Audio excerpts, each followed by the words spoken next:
Hey everybody, welcome to this week's Roundup. No special announcements or anything, so let's jump right in. First up, a firmware update was recently posted for the Xbox HDMI mod from Make Megahertz called Project Stellar, and I believe this is a firmware that requires both the HDMI mod and the BIOS that was made for it, but it adds a ton of crazy stuff. And in fact, if you're into video mods and stuff like this, I would suggest reading the full press release with everything in it. But the basics are you now have full control over the video signal, including things like removing some of the very Xbox specific smoothing and filtering, as well as just getting the raw signal out of it. And this is a really big deal if you're using a scaler like a RetroTink 4K, because you could just do direct HDMI to HDMI full digital without any of the Xbox's processing and let the digital scaler do all of the rest of it for you. Obviously, if you have a more powerful external scaler, that's going to do a better job most of the time. However, even if you don't have one of those, this also allows the internal Xbox scaler to do a whole bunch of different things that might make it better for your setup. So really, this is just one of those things that if you have the Project Stellar plus HDMI mod combined, this is really something that you should upgrade to this free firmware immediately and start playing around with it, because it's got a ton of cool stuff. And I also think mods like this kind of show us the future of console video mods as well, because once you step into the HDMI era of stuff, there's a lot less that can be done to fix the circuit on the output side of things like you do for most of the analog video consoles. But once you start getting into BIOS hacks like this, then it would be a really big deal for certain consoles. Like imagine PlayStation 3 suddenly outputting 240p and 480i and all of the other resolutions direct. I mean, that would be pretty awesome. So I'd love to see this for other consoles as well, but pretty cool start with this one. Also, if you want to know more about Project Stellar, the HDMI mod, and everything about it, check out this video from Tito from Macho Nacho Productions, because that'll definitely be a great introduction to the project. Now it's time for this week's Mr. Updates, care of Lou from Lou's Retro Source. As usual, I'm going to skim through these pretty quickly and just add my thoughts where I feel like it, but if you want all the details as well as visual examples, please check out Lou's video. First up, there's now an FPGA core in development for the Sharp X1 computer, which is the predecessor to the Sharp 68K, which is the computer that Tito recently did a video on. So if you want to see more about that, please check out that video, and I think it'd be neat to try that just to see how bad some of those NES games were. Next up, the Mister now officially supports the Sinden light gun. I believe you still have to have the custom cores for it, which are all obviously just free and easy to download, but the back end of it supports it officially, which is pretty cool. Next, Ronnie Snice released more wallpapers for the Mister, and seriously, at this point, you should just be using these. They're completely free.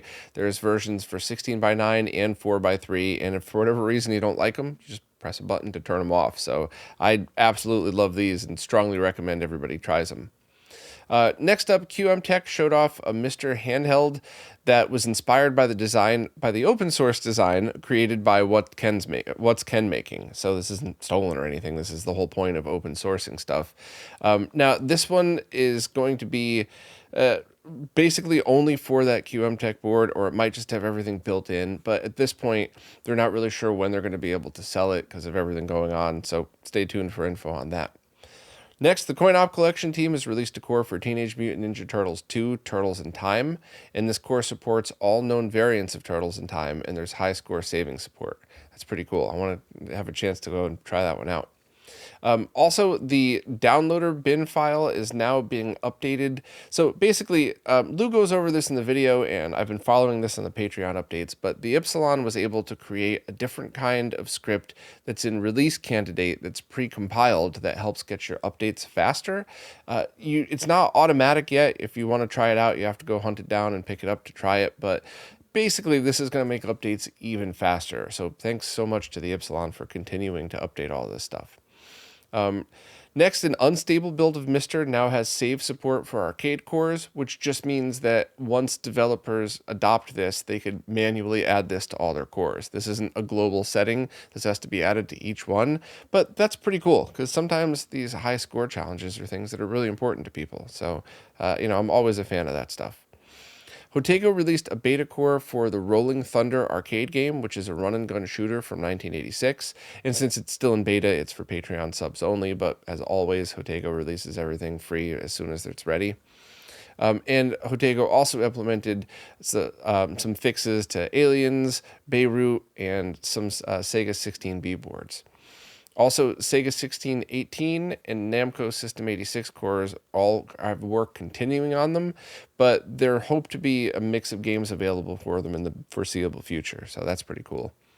There's also a Jaguar CD core in development, and at the moment it requires a dual RAM setup, but they're trying to get it made for a working single RAM configuration, so that's pretty cool. I still haven't found a Jaguar CD game that I loved, but maybe I just haven't given them all a chance. I don't know. Also, it seems like a couple of the two Mr. Alternative DE10 boards are not currently shipping to the US. So I guess follow Lou's videos, and if you want updates on that stuff, and of course I'll mention it here as well. But I imagine we're going to be seeing a lot of that. Also, the same team that did the Amiga Vision and 0 MHz DOS collections have released Neon 68K, which is a similar project for the Sharp X68000. Now, I could talk a long time about this, so I'm going to make it super, super quick. Basically, for these computer cores, you need to treat them exactly like you had the original computer, which is good and bad. It's good for all the preservation and nostalgia and learning about this stuff reasons, but it's bad because if you just want to play a game, you have to spend the same amount of time that you would have back in the day to install and load all of this stuff. So these collections that this team has been putting out allows you to have a single click to start the game just by downloading their package, which is insane. And I really would love to go back and check out some of those. And there's even some 3D games hacks for some of the X68K versions. So hopefully somebody will make like a 3D glasses snack adapter that would work with that, so I could try that out in a CRT. But, I keep pushing 3D, and I'm sure a lot of people are probably annoyed, but I'm telling you, if you actually see it for yourself, you will appreciate what it was for its time. You're probably not going to run out and go get a full 3D setup with a CRT to play the handful of games that are worth it, but you would appreciate it and you'd understand why I'm constantly nagging people about it. But moving on. There's been a couple of miscellaneous fixes and updates to the PCXT, Mac Plus, Linux, and Zapparoo stuff as well. So basically, as always, just keep your Mr. updated via the completely free Update All script. And if you want to support, and I suggest that you do if you're in the position to, all of the awesome developers here, including Lou, who keeps us updated in all of this stuff, have Patreons. So please check that out if you're in a position to support and if you rely on this stuff, because I certainly do, and I'm happy to support as many people as I can, because I've seen the other side of manually installing all of this stuff, and we're all really spoiled at this point in a good way. So consider supporting if you can. Next, the Sega Saturn game Sakra Wars 2 just got a full English translation, and we'd covered the other English translations of some different Sakra Wars games, like the Game Boy Color one, Sakra Wars 1 for the Sega Saturn, and the team who did the first game for the Saturn worked on this one. And it's been in progress for 4 or 5 years now, and it looks like it's fully playable and something that a lot of people seem to really appreciate. Now, I obviously always appreciate English translations of games, even if they're not for me, but I didn't even really understand what this type of game was until I started reading about these translations. And it's kind of interesting. I'm not sure it'd be my thing, but it doesn't have to be. I could still get excited about it for the other people that love these types of games. In Pat's posts, he mentions that if you'd like to jump into the amazing story of the Imperial Combat Review's Fight for Justice, you could download the fan translation patch. And simultaneously, a Portuguese translation patch has been readied by a team that coordinated with the English team as well. That will be available on Sega Extreme soon, but you could also just download it directly right now. So basically, this looks like a Portuguese and an English translation of the game, so a ton more people would be able to experience it. So if you love Sakra Wars and you feel like commenting, tell me why, because I'm not sure I quite get it, but so many people I know and like love these games, so I'd like to learn more about them. Maybe I'm just missing something, but either way, if you've been waiting for it, now's the time to download and start playing. Pre-orders are now open for the Mr. Multisystem 2, which is essentially like the Mr. Multisystem 1, but the I/O board and motherboard are all built into one single main board, and it's got an awesome new case and a bunch of new features as well. This should ship to customers in August, which is pretty close, all things considered. And the price will be about $350, including shipping, about that, depending where you live, for the fully loaded version with the analog video outputs. And it's about $50 cheaper total for the version with only an HDMI output. Links to everything you need to know are right here, and they put out a full launch video if you want to see all of the details. But I would like to talk a little bit about my thoughts on it and clarify some questions I'd seen people ask about this. And if you don't really care about this, if you already own a fully loaded Mister, you could skip to the next section, but maybe stick with me because this probably is going to be a lot of people's go-tos for the near future. So first of all, this should be completely compatible with all existing Mister infrastructure, to the point that you could probably take the SD card out of your current setup, plug it into this, and just pick up where you left off, because it's got all of the same chips in it. It's got the same exact FPGA, which means you can't run anything more on this than you would on any others, but it should just run exactly the same. It also has the RAM built in, 24-bit video DAC, and as well as the NFC tapped stuff. Just a ton of features built right in, including support for all of the original snack modules from the original Mr. Multisystem. So your controller adapters and all of that other stuff should just work if you've already bought those. This is something that I think is going to be a lot of people's go-tos because it's just really nicely built. It looks like a video game console, which so many people don't care and get annoyed with me when I bring that up. But for me, when I'm using it, I don't really care, right? Once it's powered on and working, as long as it works fine, whatever. But when I walk into a room and I see something like this that looks like a console or a spaceship video game console, it just looks cool. It looks like it fits next to my other consoles, where so many other Mr. builds look like science projects. So I think that's something that's important. And also just the little creature comforts. Like there's a full-sized SD card right in the front, so you don't have to fumble around. You don't have to take anything apart to get access to it. It's got just a power switch. That alone, so many cases have not integrated in. So I think that for the price and what you get with this, I think this is going to be a lot of people's go-to. And I think this is going to be something that, as long as the team can keep it in stock, then it should be pretty decent or pretty easy to get, and something that you're going to see a lot more of going forward. They also talked about other accessories they might release and other do-it-yourself projects, which they're not selling at the moment. So if you're interested in that, I'll let you go to the video. But I think for me personally, if I were going to recommend one right now for somebody that doesn't own any Mr. stuff, but they just want one solid device that looks like a video game console from a company that's got a great history, and there are tons of other companies too, but I'm just saying this one has the potential to be my favorite. I'm obviously a massive fan of all of the Retro Castle stuff. I've been using them since Ivory first released them, and of course Mr. Add-on stuff lately has been top tier. So I'm not putting down any other makers of this stuff. I just love when there's extra options out there, and this one just looks great, and it should perform exactly the same as all the rest. The only other alternative I've seen out there that's like this would be the Taki one that kind of looks like the original PlayStation, but that's not shipping till the end of the year, and who knows what's going on with that. And I actually kind of looked into canceling my order of that one because I did order one of these to try out, and I couldn't even get access to do that on their website. So I'm not sure what's up with that at all, but that one's going to be injection molded, at least, I believe. So that might, up close, it might look a little bit better. But if you saw the original Mr. Multisystem from more than like 3 feet away, you don't even know that it's 3D printed. It just looks like a cool looking console. So I'll leave all of that stuff up to you, but check out the video if you're really interested in this stuff. Skim the post if you're not, and just kind of see what you think. But I don't know, I'm very impressed. I think we all would have loved to see the exact same thing, but with a super powerful FPGA that could do 4K 240 and run, a PlayStation 5 core. I'm being silly, by the way. I don't actually mean the PlayStation 5 core, but I'm just saying, in a perfect world, we would have gotten the same price for all of the features, but that's absolutely not realistic. That's certainly not how FPGA pricing works at all. But if you consider everything that you get with this, I think it's everything you could ask for today at a great price. And in fact, that $350 total price point, including shipping that I paid to pre-order it, I mean, that's a lot cheaper than you would have to spend to get the same thing even just a year ago. So I think this is pretty awesome, and I hope to see it succeed. And I just hope that they keep it in stock.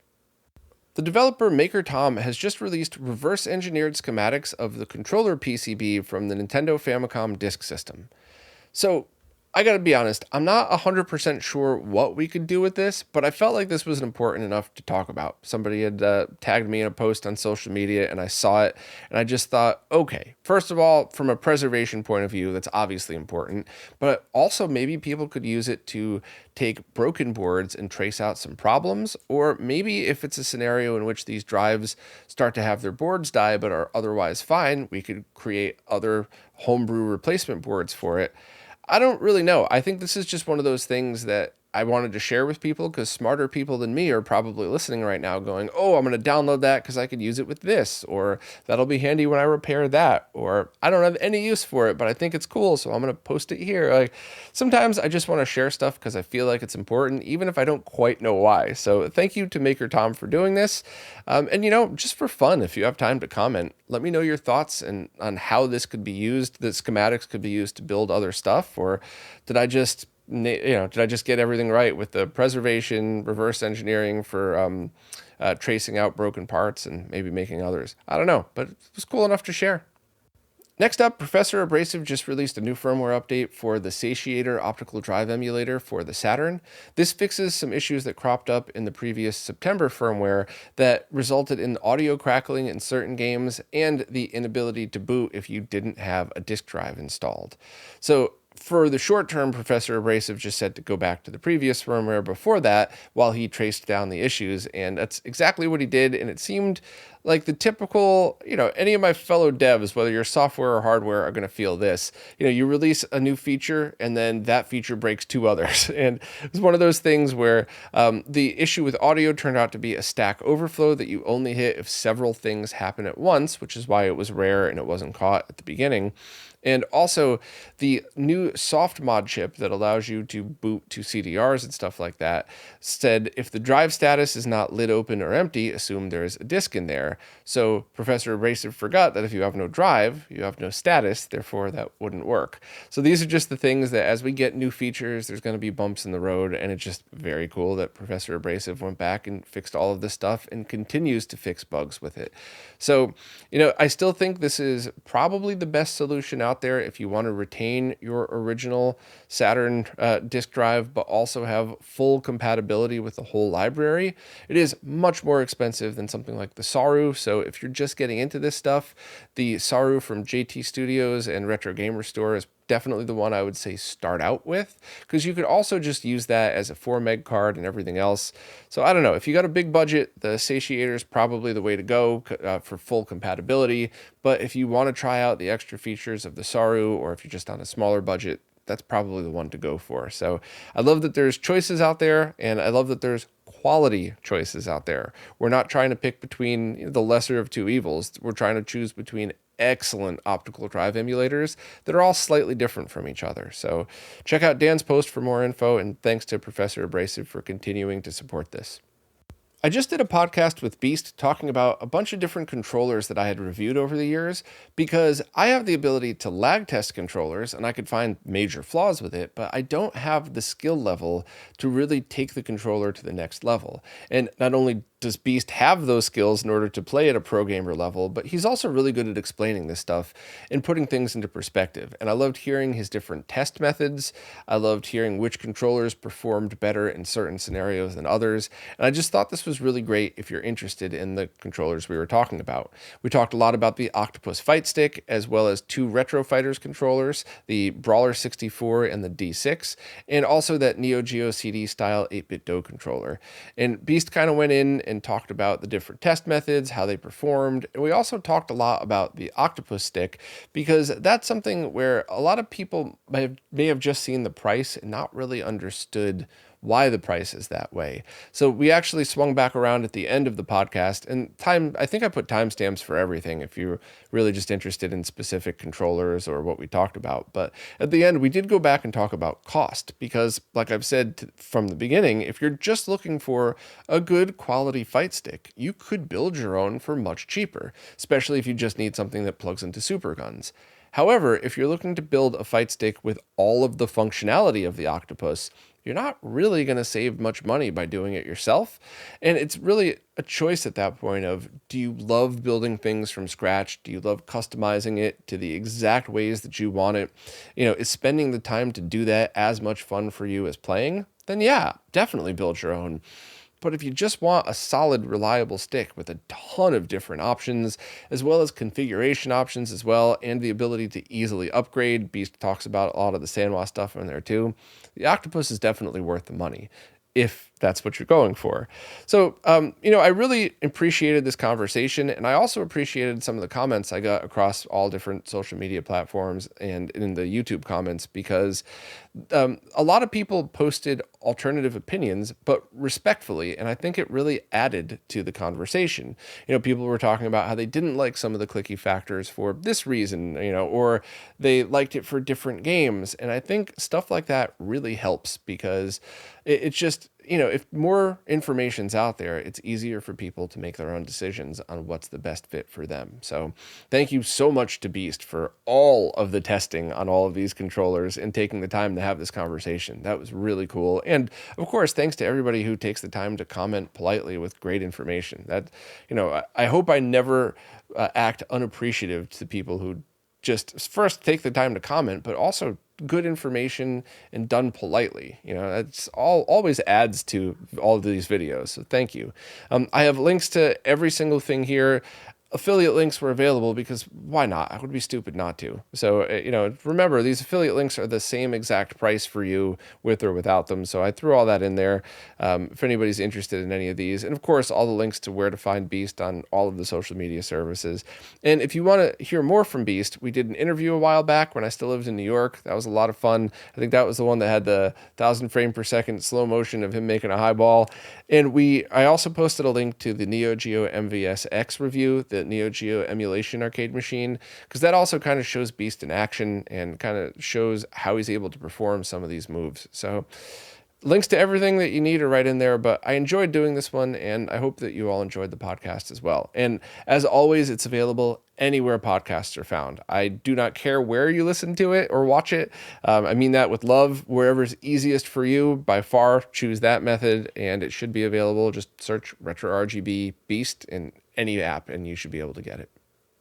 Tito from Macho Nacho Productions recently posted a video about refurbishing his 3DO, and he did a cap replacement and replaced the battery with a battery slot to make that easier to swap out in the future, which is all excellent maintenance. But then he also upgraded it with a RetroGEM HDMI kit, and I thought that part of it was pretty interesting because while it's easy to obsess over the video quality output, and I'm totally guilty of that, I thought this video really highlighted some of the very cool ways that Pixel FX thought about doing the installation, and kind of the interesting way that the flex cable was done, as well as things like the 3D printed brackets.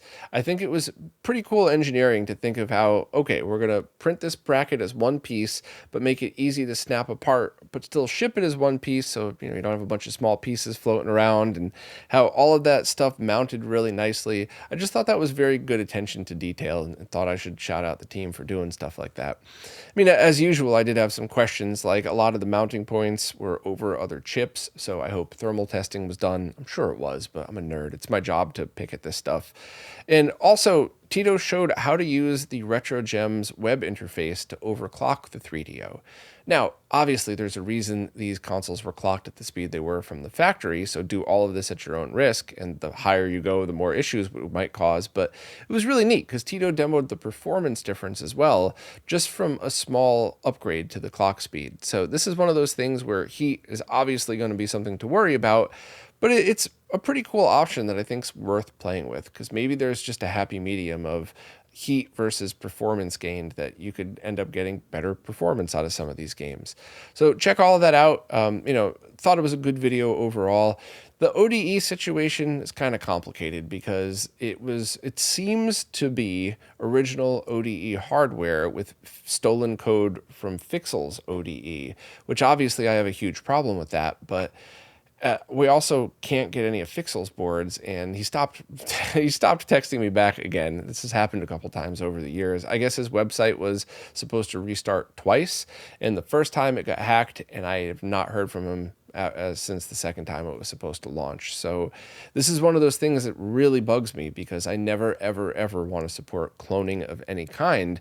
But what are you to do if there's absolutely no option and the original devs who make this can't be found or get a hold of? So I don't know. I don't know what my opinion should be on this one. And I don't know.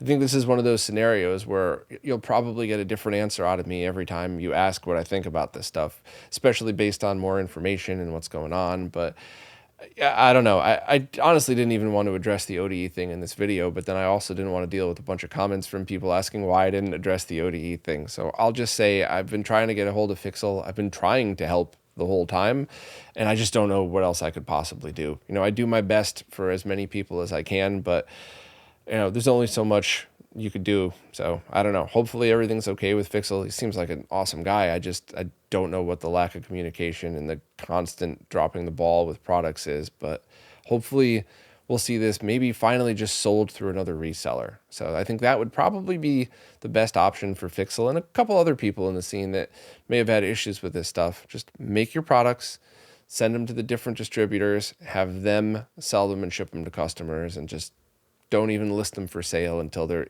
in stock with these other places. But that's just my opinion. Once again, it's probably going to change every time I get new info, and I just wanted to address it and say it sucks, but I don't know what the answer is. Well, 18 months after its original scheduled ship date, the analog bridge for PixelFX Morph Scaler is finally starting to ship.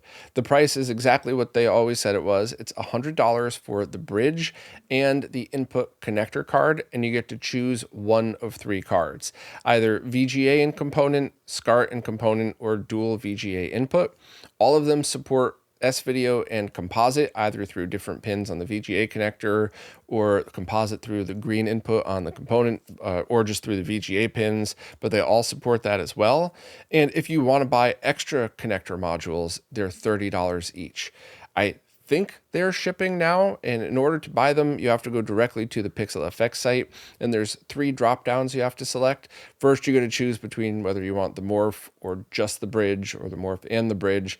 Then you have to select which of the connectors for the bridge, and then you have to select color non-applicable, because all of the rear boards are the same color. So that, you know, it's not a big deal. You just have to note it, otherwise it might look like it's not a stock or something, because you wouldn't be able to order it. But yeah, I think it's finally out there.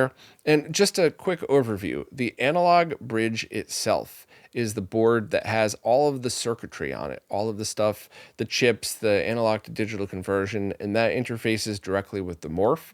And the connectors are literally just that. It's a bunch of connectors on a board routed to a slot that you could plug it right into. So it's a cool design from the fact that all of the real hardware is on the bridge itself. So they're able to make that in bulk and then have a bunch of the different ones with just connectors. So that part of it's pretty cool. It's probably going to save them a bunch of trouble. As far as performance goes, PixelFX did put out a press release, and in the press release was a zip file with some PNGs. So I took the one of Link, because that's the Link shot is the one I always use, and I did the same exact thing I do to every single Link shot when I'm doing these. I simply dropped the PNG into Photoshop. I did a 10x nearest neighbor scale, and then I cut out just Link. That's all I did. That's all that's in this post here.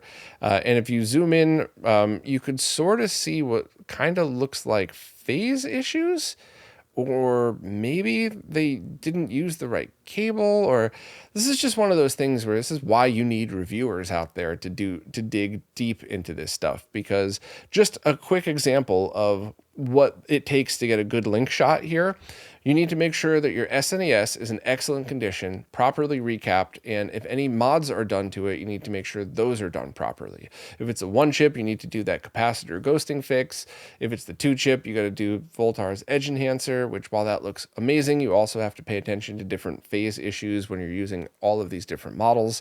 Also, are you using a good power supply? If it's an original Nintendo one, is the capacitor good in it? If not, are you using a triad with all of the right stuff? And what about the cable? Are you using a SCART cable? If so, does it have the caps in the head or on the console side? Is it fully shielded? There are so many factors before you even get to the scaler. And then you need to say, okay, well, how was phase set? Was it auto phase? Was it manually set? Is there any other issues? So this is just one of those things where I appreciate the team putting out these images for us to say, yes, cool, it's, you know, it's 4K and it certainly doesn't look bad in any way. But I think the screenshots brought up a lot more questions than answers for me. So, you know, hopefully we'll start to see real reviews of this, you know, as soon as they start hitting customers, so we could really dig into the differences between the scalers. I'm still planning on doing a scaler review this year, but I gotta give PixelFX a couple of months to work out the firmware. I don't think it's fair for me to take a product that is just hitting customers and compare it against products that have been out for a while now that have, you know, solid track records. So I will wait, you know, maybe summer, fall, something like that, and I will finally get around to doing the big shootout between the different scalers to say which is the best for everybody's specific situation, setup, solution, all that stuff. But the analog bridge is here, and I'm interested to see how it really performs, and really see how people dig into it and get the different settings and see what it looks like. But hey, at least it's finally here, and we'll keep everybody updated when more reviews are posted. Before I go, I wanted to ask all of you what you would like to see in a video about 240Hz gaming monitors and how to use them with retro stuff.